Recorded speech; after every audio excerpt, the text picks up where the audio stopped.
কয়েক সপ্তাহ চেষ্টা করেও হরমুজ প্রণালীর নিয়ন্ত্রণ নিতে পারেনি যুক্তরাষ্ট্র। এর মধ্যেই শনিবার প্রণালীটি পুরোপুরি খুলে দিতে ইরানকে ৪৮ ঘণ্টার আলটিমেটাম দেন ডোনাল্ড ট্রাম্প। অন্যথায় ইরানের সব বিদ্যুৎ কেন্দ্র ধ্বংসের হুমকি দেন তিনি। বসে নেই ইরানও। রোববার দেশটির সেনাবাহিনীর মুখপাত্র ইব্রাহিম জুলফাগারি রাষ্ট্রীয় টেলিভিশনে বলেন,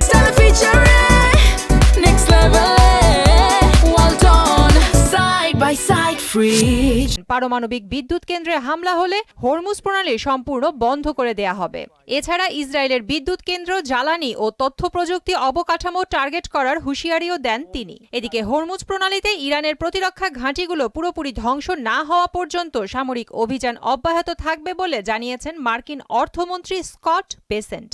নিজ দেশের গণমাধ্যমের সমালোচনা করে তিনি বলেন, যুদ্ধ নিয়ে মার্কিনীদের সামনে সঠিক চিত্র তুলে ধরা হচ্ছে না। অন্যদিকে ইরানের বিরুদ্ধে চলমান মার্কিন ইসরায়েল যুদ্ধে বিশ্ব নেতাদের সক্রিয় সমর্থন ও যোগদানের আহ্বান জানিয়েছেন ইসরায়েলের প্রধানমন্ত্রী বেঞ্জামিন নেতানিয়াহু। তিনি বলেন, ইরান কেবল ওয়াশিংটন, তেল আবিবের জন্যই নয়, বরং ইউরোপ সহ বৈশ্বিক নিরাপত্তার জন্য হুমকি। প্রিয়াঙ্কা নিতু, মোহনা সংবাদ।